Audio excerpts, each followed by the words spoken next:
Bom, então vamos lá. Eu tive que dar uma pausa aí, não só por causa do tempo que já tinha decorrido aí de gravação, mas estão vendo que estou mexendo muito aqui. É que os mosquitos aqui do lado do parque da Petrobras, o parque aqui do Chácara Paraíso, resolveram fazer um fast delivery aqui em casa e estão fazendo a festa aqui em casa. Né? Então, estou com saudade da gente visitando lá o parque. Eles vieram nos visitar carinhosamente e transmitir melhoras para o nosso isolamento. Os mosquitos estão muito felizes aqui e estão tentando também transmitir algumas outras doenças para ter uma variedade. Além do Covid, eu tenho que me preocupar com dengue, chikungunya e zika. Mas enfim, é a alegria dos mosquitos, a infelicidade da gente que fica se coçando a noite inteira. E aí, inclusive, me lembrou de um desafio que eu gostaria de propor para vocês.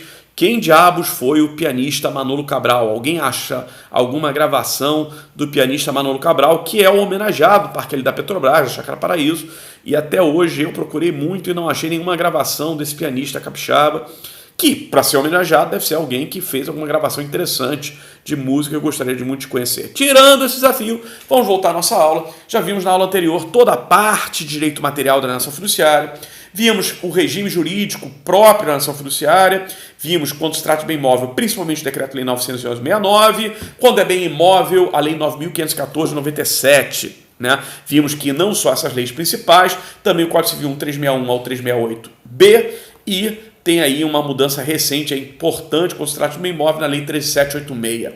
Tem várias outras leis que vão ser utilizadas, leis do mercado imobiliário, leis de mercado de investimento, que vão incidir no contrato de alienação fiduciária, porque afinal de contas é um contrato que não se trata apenas de uma venda de um bem de consumo, móvel ou imóvel, mas também de um contrato sobre financiamento, sobre empréstimo de dinheiro para aquisição do bem. Por isso que, inclusive, a gente falou que tem 3 protagonistas inicialmente: o vendedor, que continua responsável, mas sai da história logo no início, e o outro protagonista, que é o devedor fiduciante, que é o comprador, e a financeira, a instituição financeira, o banco, que é o credor fiduciário. E que além desses 3 personagens podem surgir alguns outros figurantes no nosso palco.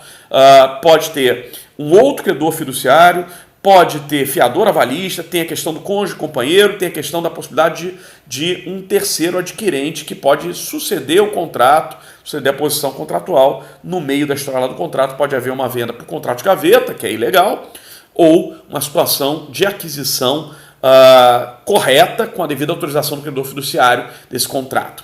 Além disso, a gente viu os poderes que são distribuídos nos personagens principais. Devedor fiduciante fica com posse direta, uso, uso, gozo e fruição, além da possibilidade de ter domínio útil, que implica em assumir o risco. Enquanto que o credor fiduciário tem o quê? Tem posse indireta, e cuidado com a expressão que ela confunde, domínio direto, que significa que ele tem um poder maior, que se consolida, está submetido a uma condição resolutiva pelo fato do inadimplemento. Falando do inadimplemento, a gente volta aí à nossa questão que foi para ser trabalhada agora nessa nossa aula, que é a parte processual. Então, tudo deu certo, contrato de alienação fiduciária deu ok, adimplemento total de todo o débito, não são só as prestações, tem outros encargos, adimplemento substancial, adimplemento total dos débitos, devedor fiduciante vai receber a carta de alienação. Inclusive a gente definiu aí que tem um prazo na lei, tanto para bem imóvel quanto imóvel, de 30 dias para essa documentação recebida. Sujeito, inclusive, a uma aplicação de multa se não entregar no prazo certo. Ok? Falamos, inclusive, aí nos direitos aí do devedor, uma série de direitos de proteção, que estão no CDC, 52 e 53, em várias outras leis, né? Do Decreto 2181, Lei 9.514/97, Lei 13786, tem várias leis, 4728, várias leis que vão tratar de várias regras aí de proteção, que tratam do direito de arrependimento, tratam do direito de amortização da dívida, tratam de limitações de multas de juros de 2%, de multa compensatória de 25% ou 50%. Falamos, inclusive, aí também até do caso especial do regime de patrimônio da fração imobiliária, que eu tentei traduzir para vocês de breves linhas o que significa. Aí é um mosquitinho bem legal. Esse é o da dengue. Vamos lá, seguindo aí, parte processual. Se dá tudo certo, ok. Se dá tudo errado, aí a gente vai tratar das regras do outro lado. As garantias e como se resolve para o credor fiduciário essa contrato de alienação fiduciária. Deu ruim, vai para a execução. A execução de uma garantia a gente chama de execução judicial. Por que execução e não execução? Porque a execução judicial é o processo comum do CPC. É o processo que a gente vai ter aquele processo de conhecimento, aí depois de reconhecer que existe a dívida, tem o direito, vai para liquidação, execução. Né? Tem todo um encaminhamento aí. Na expulsão de uma garantia real, seja ela penhor, seja ela hipoteca, seja ela figura pré-histórica e nunca utilizada do anticrese, seja ela a garantia da propriedade fiduciária, tem um procedimento próprio que é atalhado, tem um atalho, já tem um objeto separado para execução. Não é como uma execução comum em que eu tenho que fazer o processo executivo, tenho que nomear bens à penhora, tenho que descobrir quais são os bens empenhoráveis, se tem bem de família, se compõe bem de família, não compõe. Não tem nada disso. No caso de execução de garantia, é execução. Execução, lembre, é execução com atalho, para simplificar. Execução é execução com atalho, que se dá quando é garantia. É o caso do nosso contrato de alienação fiduciária, que vai ser executido, vai ser executado com atalho. Bom, vamos lá. Deu ruim. E se tratando de bem móvel, qual é o passo a passo? Vamos começar a conversar aí do bem móvel, para depois falar do bem móvel, tem mais detalhe, tem mais lei especial, é uma sopa de letras, uma sopa de números que a gente vai ter do bem móvel é mais simplesinho. Vamos lá. A principal regra que a gente vai utilizar é o Código Civil, 1361 ao 368B, e também o Decreto-Lei 911/69, mas tem algumas regrinhas pontuais que a gente vai observar. Passo a passo, primeira coisa, devedor inadimpliu lá com a prestação do financiamento, lá do carro, da lancha, sei lá, da locomotiva, de qualquer bem móvel que ele tenha adquirido, jet ski, né, do computador, sei lá, se alguém faz contratação fiduciária, até de computador atualmente. Nossa, tá difícil. Vamos lá. Então vamos lá. Primeira coisa que tem que fazer o credor, ele não executa. O fato de ter carnê que não foi pago não é suficiente para configurar inadimplemento. É obrigatório ao credor fiduciário fazer a chamada notificação ou interpelação do devedor, constituindo esse devedor em mora. Isso é definido por lei, tem súmula do STJ reforçando essa ideia, e isso é obrigatório. Então, o mero fato de ter passado um prazo do boleto de pagamento não ter sido pago já não permite de imediato, não tem como permitir de imediato a execução, a execução da garantia da propriedade fiduciária, porque depende da devida constituição em mora. Vamos lá, dispositivos que tratam disso. Parágrafo único do 397, o 525, que na verdade fala de reserva de domínio, a gente vai usar por analogia aqui também, do Código Civil. Que mais que fala disso? Súmula 72, 76 e 245 do STJ. Parece até bingo, né? A gente faz um monte de números, né?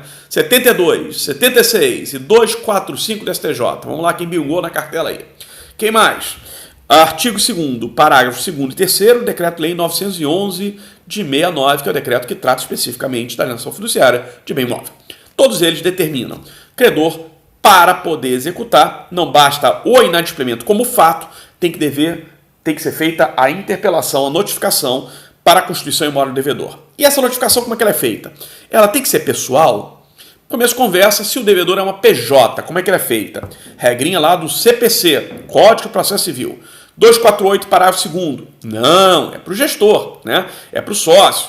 Não é para PJ, porque PJ não é gente, né? É um ente artificial, né? Então, não tem como ser pessoal nesse caso. Mas, além disso, tem a questão da pessoa física. E se o devedor é pessoa física e mora num prédio, vale a notificação pelo correio com aviso de recebimento que quem recebeu foi o porteiro, um funcionário do devedor? Vale, regrinha do CPC. Vamos lá. Regrinha do CPC vale, inclusive, para qualquer processo, não é só para esse nosso processo de execução de alienação fiduciária. Artigo 248, parágrafo 4º do Código de Processo Civil e também o parágrafo único do artigo 252 do Código de Processo Civil. O que mais que fala disso? O parágrafo 2º do artigo 2º do Decreto-Lei 911 reconhece isso. E também jurisprudência consolidada do STJ, entende assim. O STJ, inclusive, tem decisões reconhecendo não só o porteiro, no caso do prédio, que está previsto expressamente aí no CPC, mas também qualquer preposto devedor. Então, sei lá, secretário do lar, mordomo, governanta, motorista, ou o cara vive bem, né? Tem quantidade de funcionário em casa, né? Tem um mordomo, mas está devendo o contrato de alienação fiduciária. Mordomo que recebeu a notificação. Valeu a notificação? Valeu. Ok? Então, qualquer preposto do devedor recebeu, já começou a contar, o aviso de recebimento conta dali. Beleza? Vamos lá. Feita a notificação, já de imediato está inadimplemento configurado, já posso pegar o bem? Não é assim tão simples. Por quê? Segundo passo, nossa execução de bem imóvel, a chance. Qual chance? O devedor tem a oportunidade definida por lei de fazer o que a gente chama de ato de purgação de mora. O que é purgar a mora?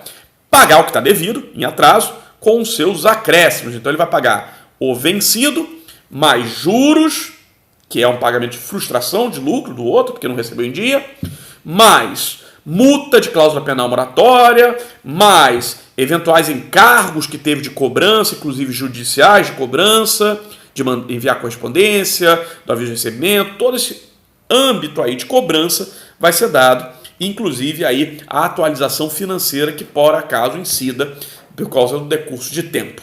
Ele vai ter que pagar tudo isso para purgar mora. Então não é molezinha não, ok? A purgação da mora está prevista de maneira geral no 401 do Código Civil. E no nosso caso específico aí do contrato de alienação fiduciária, como é que funciona a purgação da mora? Tem requisitos. Não é permitido purgação de mora de qualquer jeito.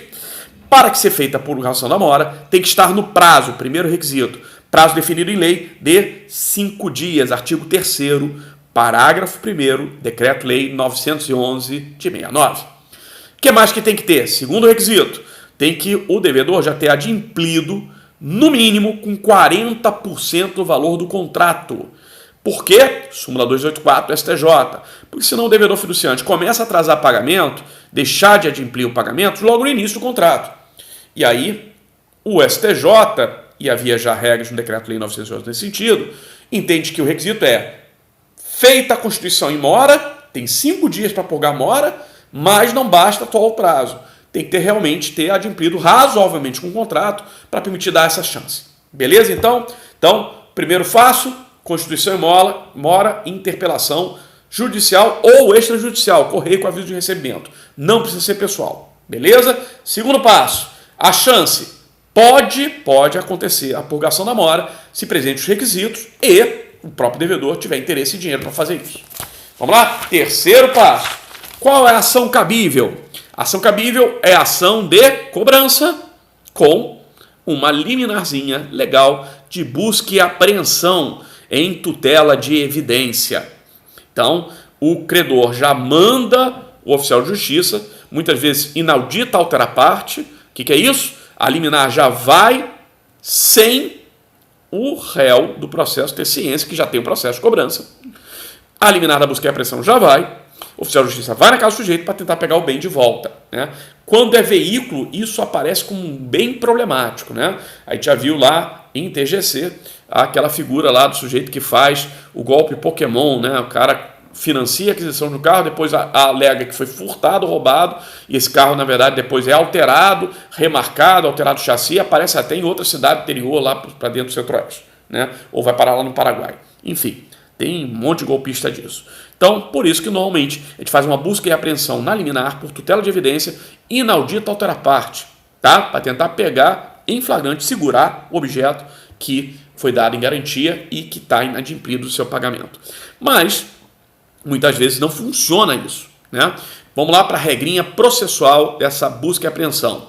Artigo 311, inciso 3º, artigo 536 a 538 do Código de Processo Civil e artigo 3º ao 5º do Decreto-Lei 911/69. E se frustrada a busca e apreensão? Se não funcionou a busca e apreensão? O credor foi lá, mas o devedor é malandro, é golpista, é safado. E aí sumiu com o bem. Ou nem é golpista, ou safado, ou malandro, mas o bem já estava destruído. Né? E aí o que faz o credor? Ele pode pedir a conversão dessa ação de busca e apreensão em outra ação. Antigamente, se convertia o 4º e o 5º do Decreto-Lei, permitia essa conversão, a ação de busca e apreensão, se frustrada, em ação de depósito. Para depositar o quê? Nada, não vai depositar nada. Na verdade, antigamente, a gente convertia a busca e apreensão frustrada em ação de depósito para configurar que o meu devedor é depositar infiel e pedir prisão civil dele, e aí aparecia a coisa perdida. Mas, atualmente, isso está revogado, não pode. Tem súmula vinculante da STF dizendo isso, tem Convenção Internacional, Pacto São José da Costa Rica dizendo isto, tem mudança no Código de Processo Civil dizendo isso, então não pode converter a busca e apreensão frustrada em ação de depósito para pedir prisão civil. Acabou a prisão civil por dívida de alienação fiduciária. Então vira o quê? Aí o quarto e quinto Decreto-Lei 911, reconhecida isso, houve uma alteração, e aí permitiu-se a conversão em outro tipo de ação. Busca e apreensão frustrada vai ser convertida em outra coisa, ação executiva.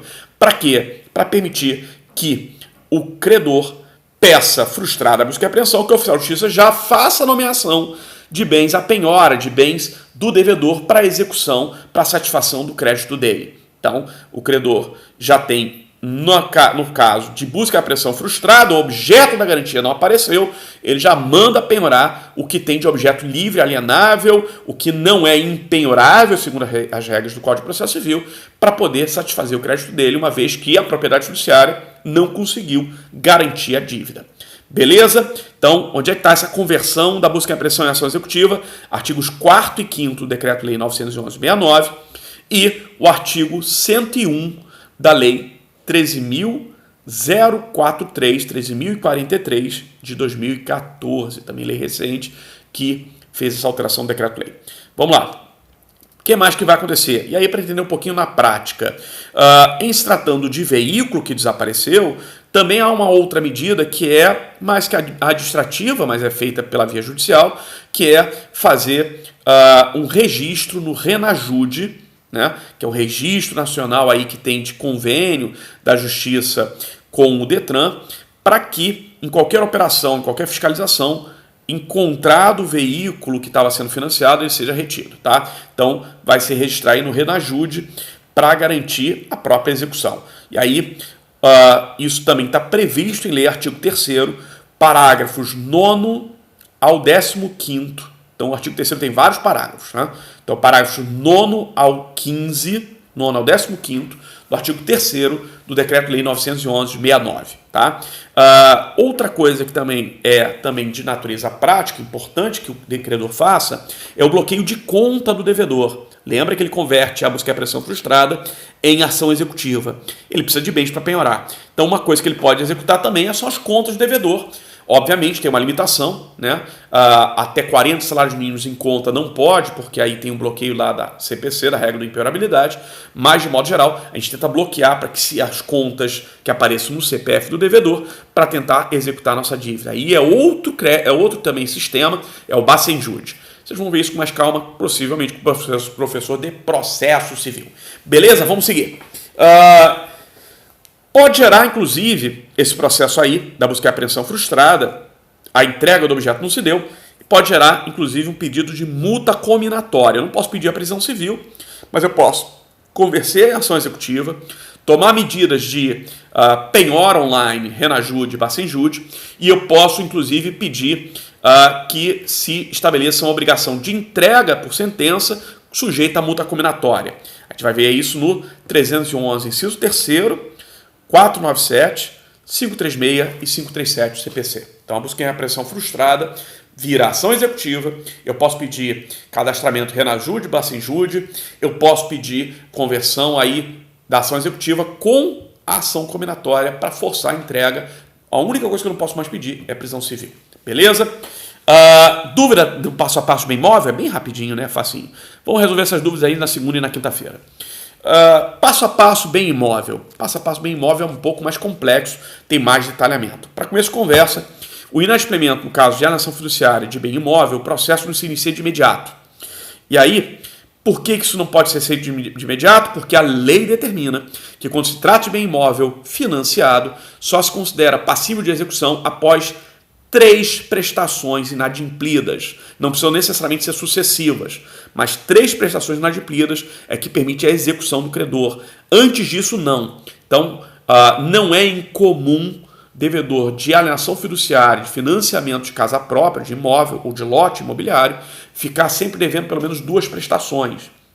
Ele não cai na dívida da terceira, mas fica sempre devendo 2, que muitas vezes vão até virar um bolo no final, por causa dos juros, multa, um monte de coisa que vai incidir de saldo do devedor lá no final do contrato, tá? Mas 3, ele é executado. Na terceira, ele é executado. Onde é que está essa regra definida na lei? Vamos lá. Artigo 21 da Lei 8.004 de 90, artigo 63, 63 da Lei 4591 de 64 e artigo 1º, inciso 6º, da Lei 4864 de 65. Beleza? Vamos lá. Então, até a terceira parcela, por lei, definição legal, é só mora, é só inadimplimento parcial. Terceira parcela inadimplida, aí sim cabe execução. Passo a passo do imóvel, o primeiro passo é ter 3 parcelas inadimplidas. Sem isso, não tem execução. Segundo passo, tem, da mesma forma que aconteceu com o bem imóvel, que ser interpelado, notificado o devedor. Ele tem que ser devidamente constituído em mora. Ok? Da mesma forma que aconteceu com a alienação fiduciária de bem imóvel, só se considera constituído em mora quando recebe uma notificação, uma interpelação, cobrando dele a dívida. Pode ser judicial, não é o caso mais comum, ou extrajudicial, que é aquele aviso dos Correios, notificação pelos Correios, com aviso de recebimento. Beleza? Essa notificação, no caso do imóvel, tem regras próprias e especiais. Para começo de conversa, vamos lá, os dispositivos que tratam da necessidade da constituição em mora. 397, parágrafo único, e 525 do Código Civil, já vimos que é a questão do reserva de domínio por analogia. Súmulas 72, 76 e 245 do STJ, vamos lá no bingo, 72, 76 e 245 do STJ. O que mais? Artigo 26, parágrafo 3º da Lei 9.514 de 97. Então tem que ser feita a constituição em mora. Vamos lá? Essa constituição em mora também tem uma regrinha especial aí quando se trata de bem imóvel.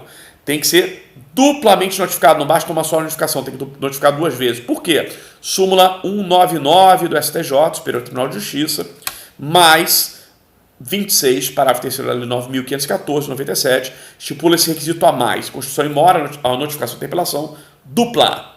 Por quê? Regra especial para bem imóvel, diferente do bem imóvel. Por que bem imóvel uma só pode? Bem imóvel dupla? Tem muito a ver com a questão das regras próprias do bem imóvel, porque muitas vezes o que o legislador raciocina, que o bem imóvel normalmente tem um valor muito maior do que um bem imóvel, né? Embora eu tenha conhecido muita gente, estranhamente, não é incomum, principalmente aqui no meu bairro que eu moro, pessoas que têm na garagem um carro de primeira, né, carros caríssimos importados, e não moram assim num apartamento tão maravilhoso assim. Já visitando o apartamento da minha irmã, aconteceu isso. Ela morava num quarto e sala, que era um apartamento que não é tão caro assim, e tinha na garagem gente com carros importados, tipo, sei lá, aqueles carros de blindadões lá norte-americanos, né? Então, tem gente que opta, tem essa opção de vida, às vezes o bem imóvel vale mais que o imóvel. Mas esse não foi o raciocínio do legislador. O legislador criou de mais formalidade, criou mais requisitos para a questão do bem imóvel. Não por acaso, a gente tem essa diferença, inclusive, bem imóvel entrega tradição, imóvel registro, formalidade, né? Essa presunção de que o bem imóvel vale sempre mais. Por isso aí, a constituição em mora na alienação fiduciária de imóvel para execução tem que ser dupla, diferente do bem imóvel, que é uma só. Pode ser judicial ou extrajudicial, e aí, lembrando as regrinhas que a gente já falou para bem imóvel, aqui também não precisa ser pessoal. Porteiro recebeu, assinou aviso de recebimento, já valeu.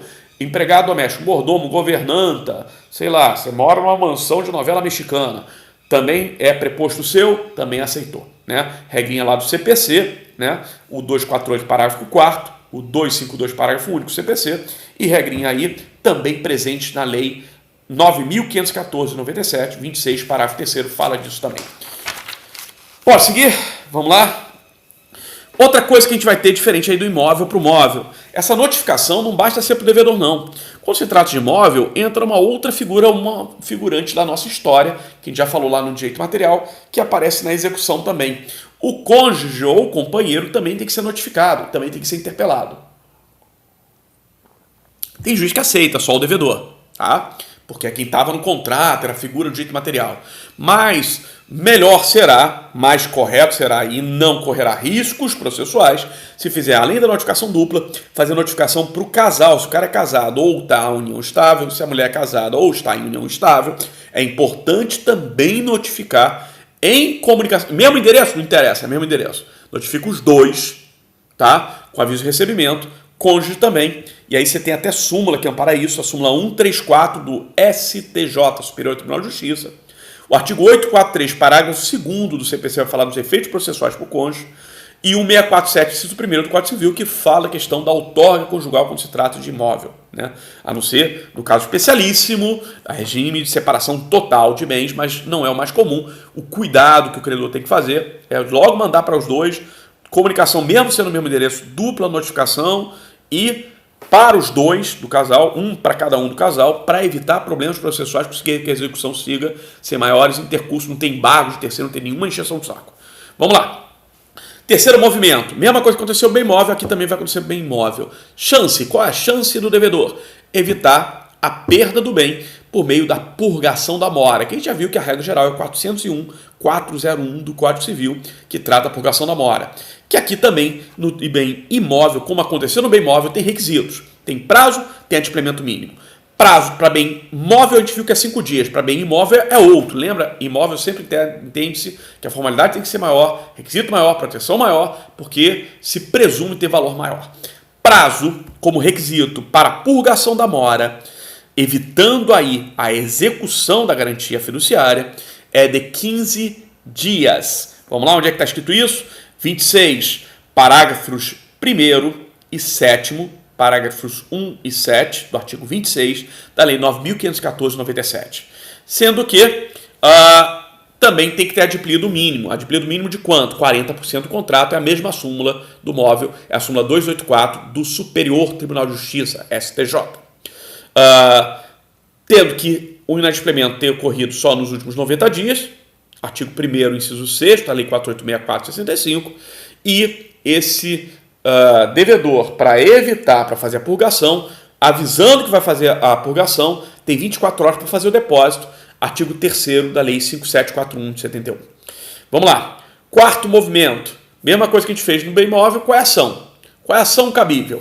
Aí temos um porém, né? Quando se trata de bem imóvel, a gente tem um porém, sempre é complicado o bem imóvel, porque tem outros critérios aí. Bom, normalmente quem está fazendo essa execução da garantia fiduciária é o próprio credor fiduciário. E aí a ação cabível é a ação de cobrança da dívida. Lembra que é possível a purgação da mora e, portanto, a cobrança já encerra o negócio.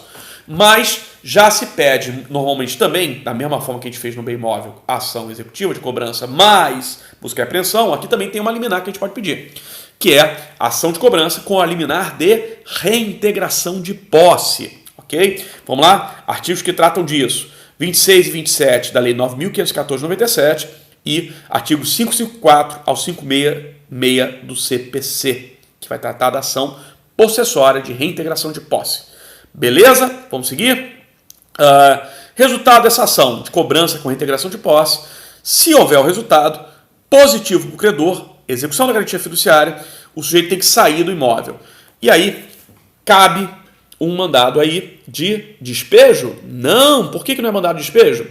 Porque despejo é o resultado de uma ação de despejo, que é exclusiva da ação de contrato de locação imobiliária, não é o nosso caso. Não é uma ação locatícia que a gente tem aqui. Então, o resultado da reintegração de posse, se favorável, vai ser um mandado de desocupação do imóvel. E aí tem 2 prazos para desocupação do devedor.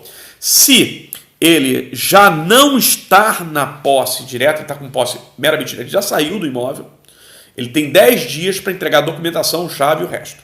Okay? Então, prazo de desocupação total, 10 dias, você já está em posse indireta, já não está mais no imóvel.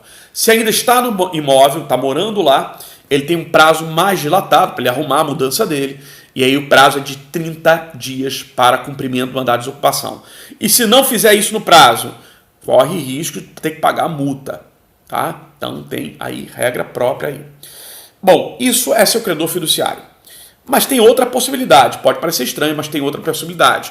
Pode acontecer, e não é incomum, é muito comum esse problema, aparece inclusive na justiça, e vocês vão como advogados trabalhar muitas vezes, trabalhar no mercado imobiliário muito com essa situação, que um terceiro tenha adquirido no leilão da Caixa Econômica, leilão do Sistema Financeiro Habitacional, o imóvel em que o credor, que era a Caixa Econômica, a instituição financeira, do Sistema Financeiro de Habitação, ela não promoveu a devida ação de cobrança com reintegração de posse. Então o que acontece? Já foi para o leilão, porque já estavam em 3 parcelas atrasadas, mas não foi feito, o credor fiduciário não executou a garantia fiduciária. E já colocou a venda em leilão. Então o cara adquire, o terceiro adquirente adquire o imóvel nesse leilão, Sistema Financeiro de Habitação, do SFH, adquire o imóvel, e esse imóvel, quando ele vai lá olhar dentro do imóvel, está ocupado com o antigo devedor. Então, ele é que tem que encarregar-se de tirar o sujeito de lá. Bom, aí vem a ação cabível, aí a variação. Isso já caiu até em prova da OAB, tá? Essa diferença aí. Quando é o credor fiduciário, lembra, ele já tinha posse indireta, então ele já teve alguma posse. O terceiro adquirente nunca teve posse. Então a ação dele não é de reintegração de posse. É uma outra ação. Uma ação pela qual ele vai entrar na posse. Aí cabe a ação de imissão na posse. Tá? Então, se a ação para execução da garantia fiduciária é do credor fiduciário, é cobrança com reintegração de posse. Se a ação é promovida pelo terceiro adquirente, pode parecer estranho, mas tem leilão em que o imóvel ainda não foi desocupado e já está sendo vendido para o terceiro adquirente, surpreendido com esse problema, ele tem que promover uma ação também para tirar o sujeito de lá, né, o devedor que já está devendo, né, que já devia ter saído. E aí a ação não é reintegração de posse nesse caso, porque esse terceiro adquirente ainda não teve posse alguma, nem direta nem indireta. E aí a ação cabível é de imissão na posse. Dispositivos que tratam do tema, vamos lá, posse nova, 538, 806, parágrafo 2º e 808 do CPC, Código de Processo Civil. Vamos lá? E aí vamos lá, seguindo. A questão lá do processo licitatório, vamos retomar a ideia. Esse processo de execução, tanto para bem móvel quanto para bem imóvel, e aí é uma regra geral de qualquer processo de execução de alienação fiduciária, da garantia fiduciária, ele tem que ter processo licitatório de venda. Então, não pode haver adjudicação direta do bem, né? Tem que haver o processo de execução, processo licitatório da garantia fiduciária. Seja ele bem móvel, seja bem imóvel, seja ele bem imóvel em que quem está executando é o credor fiduciário ou o terceiro adquirente, tem que ter essa questão da execução, tá? Tem que fazer o processo licitatório. E aí como é que vai acontecer? Esse processo licitatório determina, por conta da regra do 1365 do Código Civil e do 66 lá do nosso decreto 4728, da lei 4728, que necessariamente tem que ser processo licitatório, seja judicial ou extrajudicial, já falamos leilão por iniciativa particular. Okay? Em que casos não vai haver a necessidade do processo de execução de leilão? Em caso de ter o pacto marciano, e é um caso especialíssimo, porque o contrato tem que ter sido paritário, as partes terem acordado esse cláusula especial que é o pacto marciano, e que permite que, havendo inasprimento, já há transmissão direta do bem em garantia para o credor, né, que é o chamado pacto marciano, que é permitido em contratos paritários, reconhecendo aí aquela mudança na lei de liberdade econômica no 421 do Código Civil, reconhecendo aí a autonomia privada em contratos paritários. Tirando a situação especial, na outra situação especial se houve a oferta pelo devedor que não quer assumir mais outros encargos e aí ele pode ter transferência aí do valor. Então tem que fazer esse processo licitatório, seja ele judicial ou extrajudicial, né? Leilão por iniciativa particular, a não ser nos casos de ter pacto marciano reconhecido validamente ou ser um caso em que, na verdade, não é adjudicação direta, é a oferta do próprio devedor da dação em pagamento, é o parágrafo único do 1365. O que mais que a gente tem que entender das regras lá do leilão, né, dessa execução? Essa execução é feito o leilão para terceiros e o preço de arrematação do bem tem que ser superior ao mínimo definido ou previamente, porque pode ter sido definido previamente no contrato, valor mínimo de avaliação para o caso de execução, ou o preço mínimo, na falta dessa convenção no contrato, o preço mínimo definido pelo oficial de justiça avaliador no processo judicial. Ok? Esse preço mínimo tem que ser atingido, senão o primeiro leilão não vai valer, vai ter que ser chamado novo leilão. Quem fez a maior oferta no primeiro leilão não arremata. Ok? Isso está descrito aonde? 24, 6º e 26, parágrafo 1º da Lei 95.14/97, artigo 880 e 885 do CPC, Código de Processo Civil. Beleza? Segundo leilão. Segundo leilão tem que ser feito em 15 dias. Feito o primeiro leilão frustrado porque não atingiu o preço mínimo, o segundo leilão é feito em até 15 dias, segundo a regra do 26, parágrafo 2º da Lei 9.514/97. No segundo leilão, vale a arrematação, mesmo que seja preço inferior ao mínimo, desde que não seja preço vil. Cuidado para não confundir. Preço mínimo é o preço mínimo de avaliação referido na cláusula contratual ou pelo oficial de justiça avaliador durante o processo, se houve falta dessa cláusula. Preço de arrematação, no entanto, ele não pode ser vil. O que é um preço vil? Preço vil, segundo a regra do Código de Processo Civil, é o valor que é inferior a 50% do valor de avaliação. Aí não tem arrematação. Se inferior a 50% do valor de avaliação, é preço vil, regra geral 891 do CPC. E o preço vil ainda tem uma outra regra especial se o devedor que está sendo executado é incapaz. Aí o preço vil é aquele que é até 80% do valor de avaliação. Então tem que ser superior. Para ter arrematação ok, tem que ser superior, em regra, 50% ao valor de avaliação. Aí não é mais preço vil. E, em caso do devedor incapaz, o preço de arrematação tem que ser superior a 80% do valor de avaliação. Beleza? Fechado o leilão. Não foi preço vil, atingiu o preço mínimo e não foi preço vil, ok, no primeiro leilão, ou foi no segundo leilão e não foi preço vil, arrematou. Nesse caso, se o valor que foi de arrematação sobejar ao valor da dívida, ou seja, for além da dívida, o credor tem que entregar de volta ao devedor esse valor de sobejamento, valor além do valor da dívida. Tem que ser feito o cálculo e o que foi a mais ele tem que devolver ao devedor. E tem prazo para fazer isso, tá? Se não fizer, ele sofre, inclusive, a aplicação de multa. Então, porque houve enriquecimento sem causa, e aí tem todo o detalhamento dessa regra aí no Código de Processo Civil e nas leis especiais. Então, devedor tem que receber o que sobejar, o que foi além no valor de arrematação, que já paga a dívida, sobrou um pouquinho, tem que se devolver ao devedor em prazo de 5 dias, só 5 dias. O credor não pode ficar enriquecimento sem causa, completamento ilícito, regrinha do CPC, parágrafo 1º do artigo 892 do Código de Processo Civil, CPC, parágrafo 4º do artigo 27 da Lei 9.514 de 97 e parágrafo 3º do artigo 32 do Decreto-Lei 70 de 1966. Beleza? Então, sobejou, tem que devolver sob pena de multa, sob pena de punição, no prazo de 5 dias. Se faltar, arrematou, o valor foi muito pequeno e aí não foi suficiente. Aí o credor fiduciário, a ele, por lei, abre-se 2 possibilidades. Primeira possibilidade, ele fica com o valor de arrematação, o arrematante fica com o bem, só que esse valor foi inferior à dívida. Nesse caso, esse credor vai ter que, o resto que faltou da dívida, fazer ação executiva comum. Outra opção que lhe é dada com o credor fiduciário é, em diante do fato de ter sido um preço inferior ao valor da dívida, ele pode fazer a adjudicação processual. Essa é permitida. O 365 proibiu a adjudicação direta. A adjudicação processual, essa é permitida. Então, o valor foi inferior à dívida, o credor pode ficar com bem em pagamento, optar em ficar com bem em pagamento, dando quitação para o devedor.